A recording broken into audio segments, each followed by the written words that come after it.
हाय बच्चों, कैसे हो? तो आज हम सब स्टार्ट करेंगे क्लास 11th फिजिक्स, क्योंकि बच्चों की बहुत ज़्यादा रिक्वायरमेंट थी कि sir class 11th physics start कीजिए। 12th वाले बच्चों पढ़ा रहे हैं, 11th वाले बच्चों पढ़ा नहीं रहे, तो मैंने सोचा कि सब यार 12th वालों पर जुटे तो हम कुछ 11th वाले बच्चों के लिए करते हैं, क्योंकि 10th आउट पास जब बच्चे 11th में जाते हैं तो उनको लगता है कि एक साल का मेरे पास फ्री घूमने का टाइम है, लेकिन कहीं ना कहीं जो बच्चे 11th मिस करके जाते हैं पूरे लाइफ इसको मिस करते हैं। जब तक पढ़ेंगे तब तक इसको मिस करते रहेंगे कि यार मैंने 11th ड्रॉप किया, उसके बाद दोबारा जब जाते हैं कहीं कोटा वगैरह तैयारी करने तो यही चीज़ें उनको 11th की फिजिक्स पढ़ाई जाती है, फिर 12th पढ़ाई जाती है, अच्छे से पढ़ाई जाती है, प्रिपरेशन अच्छे से कराया जाता है। तो बेसिकली अगर आपको एग्ज़ाम में क्वालिफाई करना है, से दैट अगर आपको मैं कहूँ कि केवल नंबर पाने के लिए अगर आप पढ़ रहे हो तो फिर गलत बात है कि आप नंबर पाने के लिए केवल पढ़ रहे हो। नंबर पाने के लिए मत पढ़ो। आप कोई भी कॉम्पिटेटिव एग्ज़ाम का, कोई भी चाहे जो कॉम्पिटेटिव एग्ज़ाम हो, उसका पेपर उठाकर देखो, आपको मैक्सिमम क्वेश्चन आपको 11-12 से ही मिल जाएंगे। कुछ बेसिक क्वेश्चन हैं जो हाई लेवल के मिलते हैं, बट मैं कहूँ कि 80% जितने भी क्वेश्चन हैं वो आपके 11th और 12th को ही मिला कर आते हैं। वो चाहे जो भी कंपटीशन हो, चाहे आप मेंस का देख लो, चाहे एडवांस की मैं बात नहीं कर रहा हूँ, बट मेंस तक जो है जितने भी क्वेश्चन है, चाहे आईआईटी मेंस देख लो, चाहे उसके बाद नेट देख लो। अभी हाल ही में नेट का पेपर हुआ था 2022 वाला, तो इसमें जितना भी क्वेश्चन आया था मैंने एनालाइज किया कि काफ़ी क्वेश्चन 11th और 12th से ही बिलोंग कर रहे थे। पूरा समझो लगभग में वो पूरा बिलोंग कर रहे थे। जिस बच्चे का 11-12 एकदम सही था, फिजिक्स एकदम बढ़िया से कंप्लीट थे, वो समझो एकदम बिंदास करके आए थे, कोई दिक्कत नहीं था। अभी जो है नीट में पहला क्वेश्चन आया था कि आई और बी के बीच ग्राफ पूछ लिया था ओम के नियम का, तो उसमें बहुत कुछ था नहीं, उसका 4 ग्राफ दे दिया था। तो उसके बाद उसमें ग्राफ आपको चूज करना था, बताओ कौन सा ऑप्शन सही है। तो बेसिकली अगर कहा जाए तो 11th फिजिक्स बेटा बहुत इंपॉर्टेंट है। हम सब पढ़ेंगे 11th फिजिक्स, अच्छे से पढ़ेंगे, पूरा सिलेबस खत्म करेंगे। ये बात नहीं है कि चलो ठीक है आधा चैप्टर पढ़ लिया उसके बाद छोड़ दिए। हर एक चैप्टर पढ़ेंगे, कॉन्सेप्ट के साथ पढ़ेंगे, क्वेश्चन सॉल्व करेंगे, अच्छे अच्छे लेवल के क्वेश्चन भी हम सब लगाएंगे। तो चलो हम सब पहले देखते हैं कि आखिरकार हमारा जो क्लास 11th फिजिक्स है उसमें चैप्टर नंबर 1 हमारा है। चैप्टर नंबर 1 ये हमारा है भौतिक जगत। क्या है बच्चों? भौतिक जगत है। इससे अंग्रेजी में बोलते हैं फिजिकल वर्ल्ड। क्या बोलते हैं? फिजिकल वर्ल्ड बोलते हैं, फिजिकल वर्ल्ड ना, भौतिक जगत। आखिरकार ये भौतिक जगत क्या है ना। चैप्टर नंबर 1 बेसिकली ये चैप्टर नहीं है। मैं अपने हिसाब से अगर मैं पढ़ाऊँ तो ये मुझे नहीं लगता है कि ये चैप्टर है। एग्ज़ाम में इससे क्वेश्चन भी पुटअप नहीं किए जाते हैं, आपके जो भी एग्ज़ाम होते हैं स्कूल में उसमें इससे क्वेश्चन पुटअप नहीं किया जाता। बट ये एक ऐसा एक ऐसा लेवल है, यहाँ का एक ऐसा टॉपिक है जो आपको बताता है हाँ आखिरकार ये फिजिक्स होती क्या है ना।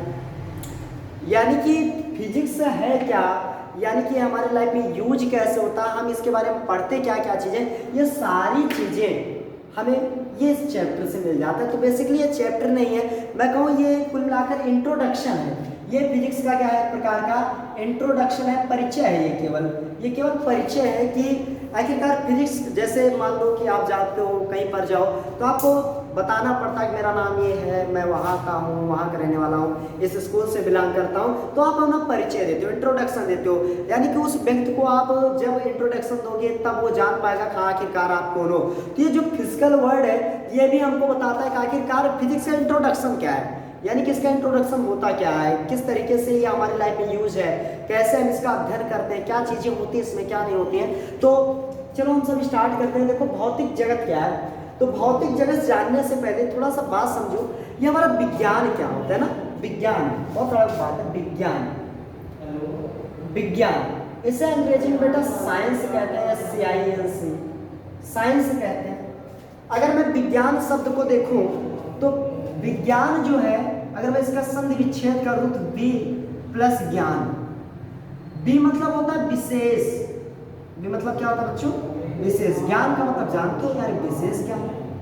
अब कहो कि विशेष ज्ञान का मतलब क्या हो जाएगा। वैसे अगर मैं कहूँ तो ये जो विज्ञान है ये अंग्रेजी शब्द साइंस से मिलकर बना है। किससे मिलकर बना है? साइंस से मिलकर बना है, जो कि लैटिन शब्द है, जो एक लैटिन शब्द है, लैटिन शब्द है सेंटिया। लैटिन शब्द क्या है? सेंटिया, SCIENTI, सेंटिया, जिसका अर्थ क्या होता है? जिसका अर्थ होता है टू नो, जानना। अभी हम सब पढ़ेंगे, इसको बढ़िया से पढ़ेंगे। टू नो से दैट, जानना ना, यानी कि जो ये विज्ञान है, वैसे विज्ञान शब्द संस्कृत भाषा से बना है, संस्कृत शब्द है ये। विज्ञान कौन सा शब्द है बच्चों? संस्कृत शब्द है, जिसको अंग्रेजी में हम साइंस कहते हैं, जो कि लैटिन शब्द सेंटिया से मिलकर बना है और जिसका अर्थ होता है जानना। अब हम किसी चीज के बारे में जाने, किसी भी घटना के बारे में जाने, किसी भी वस्तु के बारे में जाने, वैसे बेसिकली जब से हम पैदा होते हैं और जब तक हमारा जीवन काल रहता है, हम कुछ ना कुछ सीखते हैं, कुछ ना कुछ जानने की इच्छा हमारे अंदर रहती है।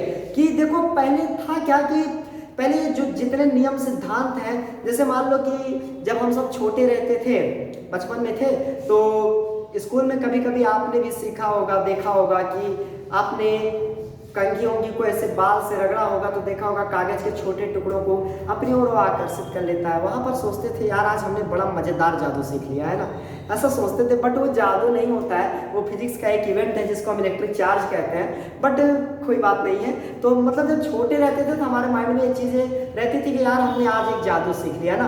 पहले जब हम छोटे से थे तो मान लो एक सेब का, जैसे न्यूटन ने देखा कि सेब का फल टूटा और उसके बाद जो है वो पृथ्वी पर गिरा, तो ये चीजें मान लेते हैं कि कोई भी व्यक्ति है वो किसी भी घटना को देखता है, उसको देखने के बाद अगर मैं कहूँ कि न्यूटन भी सोचे होते कि चलो ठीक है सेब का फल टूटा, वो हमारे खोपड़ी पर ना गिरा, मान लो खोपड़ी पर गिर गया, छोड़ो जाने दो, गिर गया कोई बात नहीं, अलग स्थान पर जाकर फिर सो जाओ। तो न्यूटन कभी अपने नियम पर नहीं पहुंच पाते, ग्रेविटेशन लॉ क्या होता है उस पर कभी नहीं पहुंच पाते, है ना। तो न्यूटन ने सोचा, विचारा, विमर्श किया, उनको जानने की इच्छा हुई कि आखिरकार ये सेब नीचे क्यों गिरा। न्यूटन के पहले भी जितने लोग थे वो जानते थे कि भाई सेब टूट रहा है तो नीचे गिरेगा। अरे सेब नहीं, इस ब्रह्मांड में यानी कि इस पृथ्वी पर तुम जितनी भी वस्तु को पृथ्वी से ऊपर फेंकते हो सभी चीजें नीचे ही गिरती है ना। सब लोग इसको देखते थे।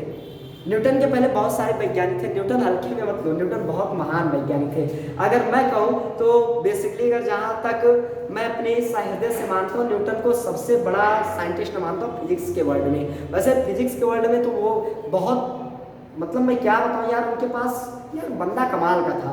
मतलब उनके पास इतना माइंड पता नहीं ईश्वर ने कहाँ से दी रखी थी।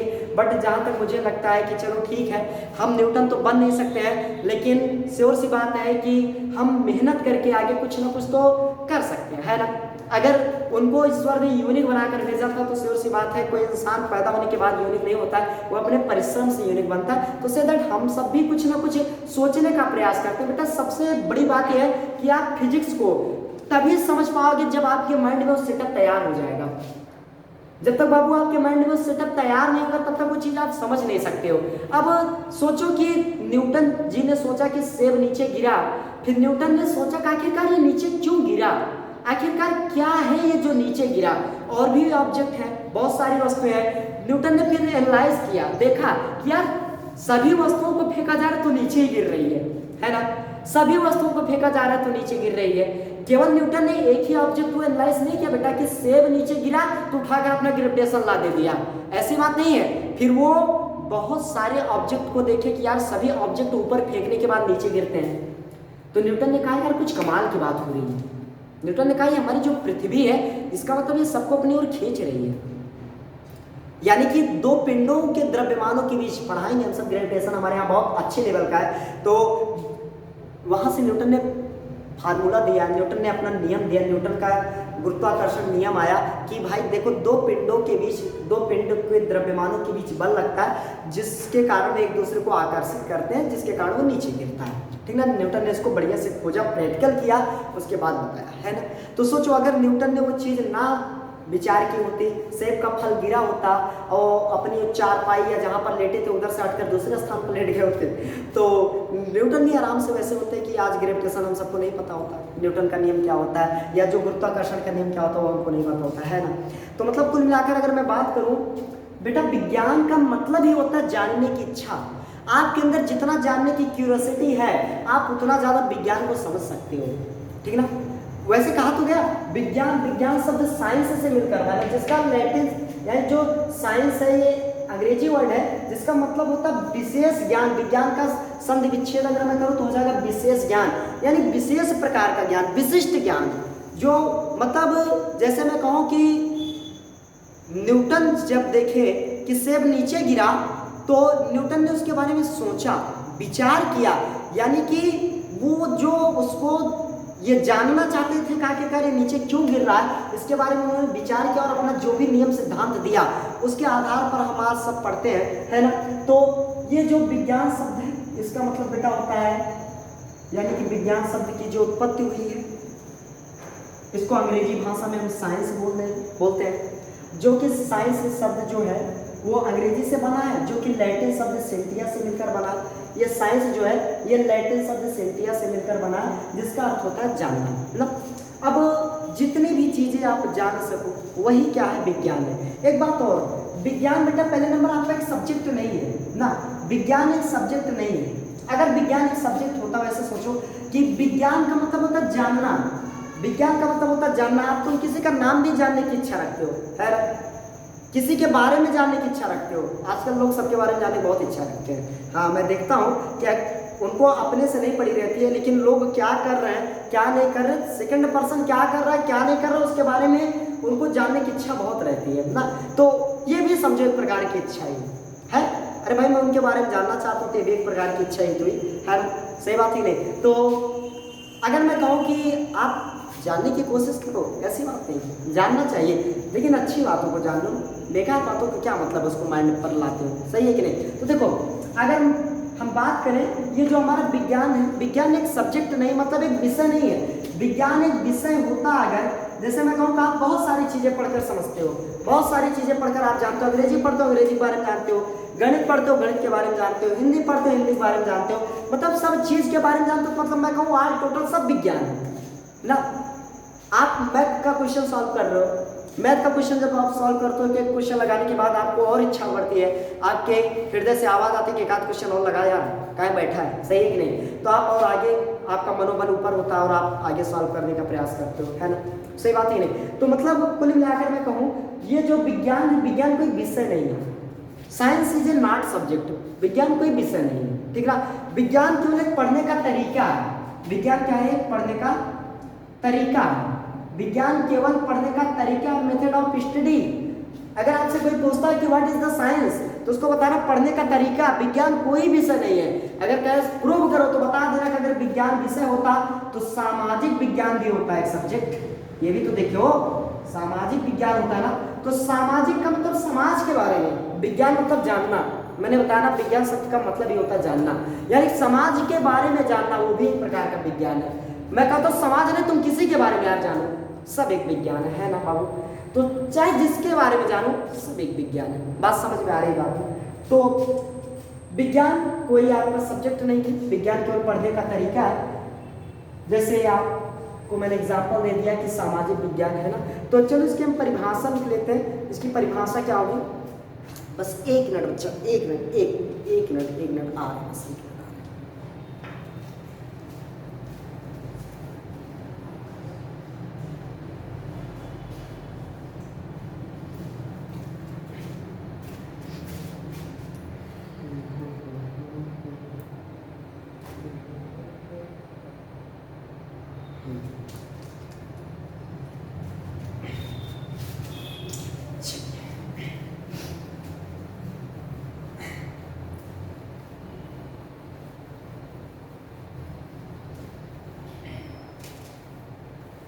तो विज्ञान क्या है, विज्ञान क्या है,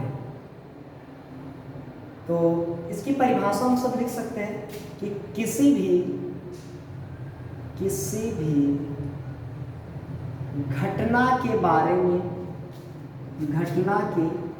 में सुव्यवस्थित, सुसंगठित,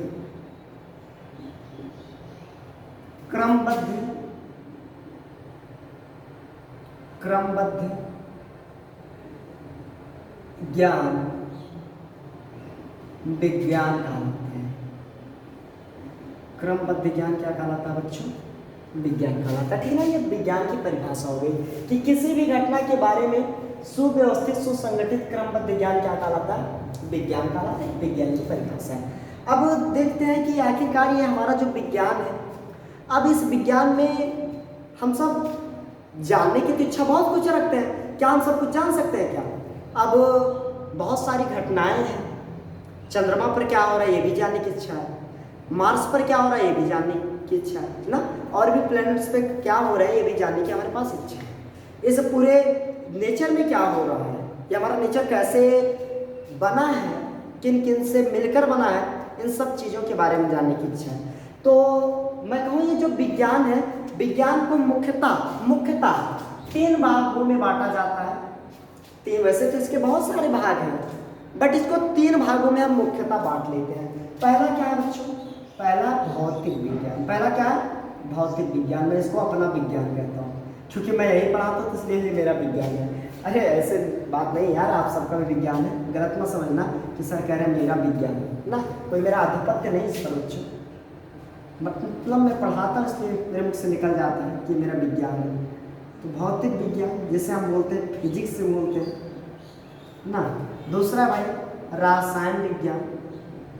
रसायन विज्ञान जैसे आप सब केमिस्ट्री कहते हैं, केमिस्ट्री।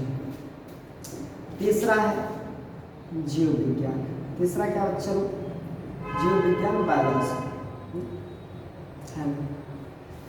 ये हमारे पास 3 मुख्यतः शाखाएं हैं। विज्ञान की बहुत सारी शाखा है, बट मैंने कहा ना कि ये हमारी 3 मुख्यतः शाखा है, मुख्य शाखा है, जिसमें भौतिक विज्ञान मुख्य हमारा।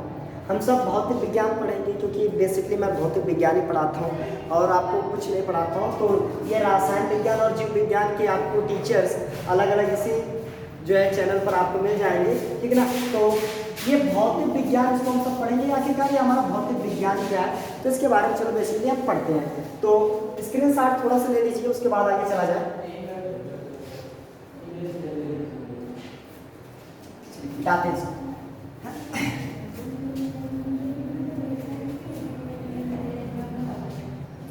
भौतिक विज्ञान, भौतिक विज्ञान, फिजिक्स। देखो भौतिक, भौतिक को अंग्रेजी भाषा में, भौतिक विज्ञान को अंग्रेजी भाषा में क्या फिजिक्स कहते हैं। क्या कहते हैं इसे हम? फिजिक्स कहते हैं, जो कि ग्रीक शब्द फ्यूसिस, किससे? फ्यूसिस से बना है। किससे बना बच्चों? फ्यूसिस से बना है, जिसका अर्थ होता है, जिसका अर्थ होता है प्रकृति। जिसका क्या अर्थ होता है बच्चों? प्रकृति होता है ना। यानी जो भौतिक विज्ञान है वो अंग्रेजी भाषा के फिजिक्स से बना है।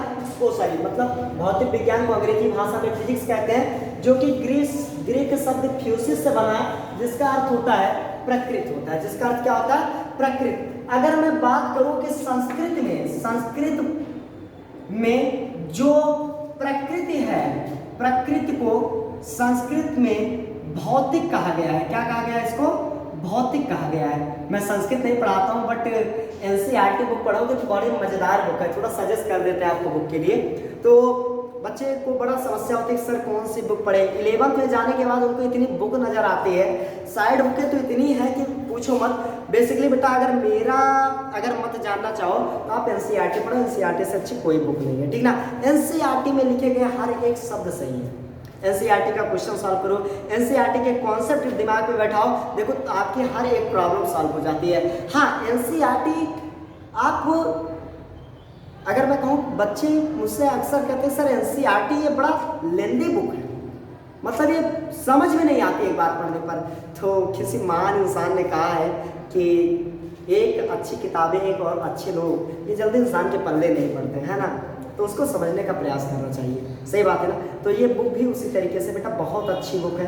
बेसिकली मैंने खुद इसका अध्ययन किया है, तो आप अगर इसका अध्ययन करोगे स्टार्टिंग में तो ये आपको बोरिंग लगेगी, लेकिन जब एक बार इससे प्रेम हो जाएगा ना तो आपको एक अलग रोमांच आएगा, एक अलग बात आ जाएगी। हाँ चलो ठीक है यार। देखो अगर हम बात करते हैं कि इंटरेस्ट हमको कब आता है, इंटरेस्ट हमको तब आता है जब उसमें हम कोई चीज़ हमको मिलता है, और मिलेगा कब, मिलेगा तब नालायक हो जब उसको पढ़ोगे और उसको रखे रहोगे तुम अपने सर के पास और आराम से दिन रात सोबे करोगे, तो कहाँ से वो चीज़ें आपको मिल पाएंगी ना।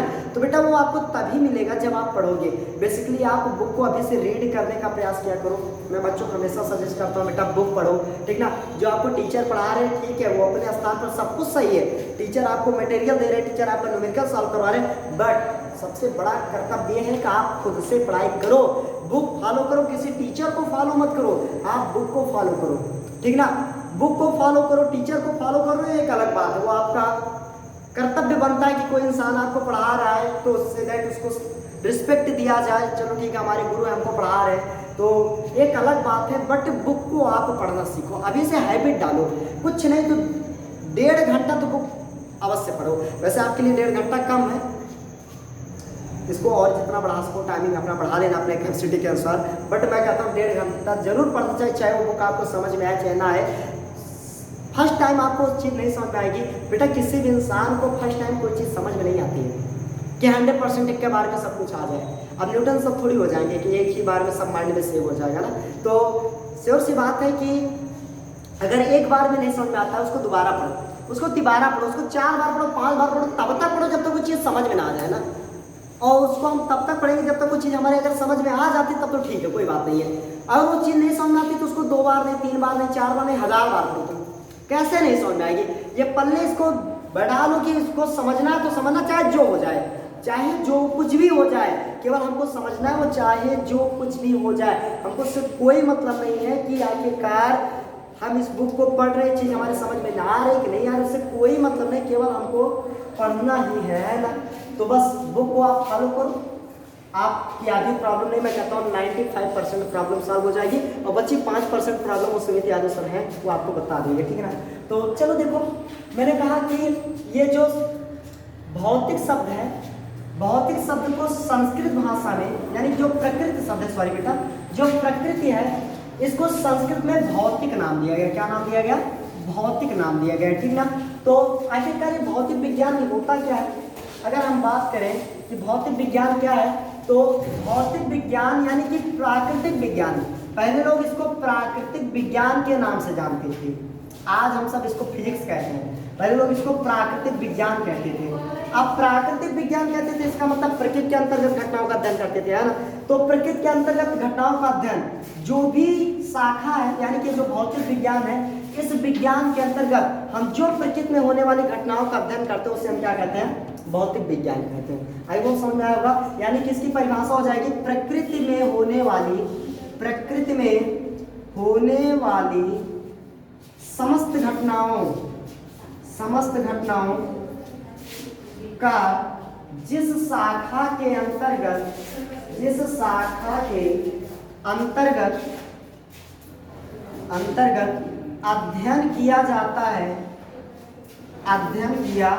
अध्ययन किया जाता है उसे भौतिक विज्ञान कहते हैं। उसे क्या कहते हैं बेटा? भौतिक विज्ञान कहते हैं। आई होप समझ में आया होगा। तो प्रकृति में होने वाली समस्त घटनाओं का जिस शाखा के अंतर्गत अध्ययन किया जाता है उसे क्या कहते हैं? हम भौतिक विज्ञान कहते हैं। तो बेटा इतना स्क्रीन समझ लो, कल फिर आगे इसके बाद चर्चा होगी। तब तक बेस्ट ऑफ लक, बाय।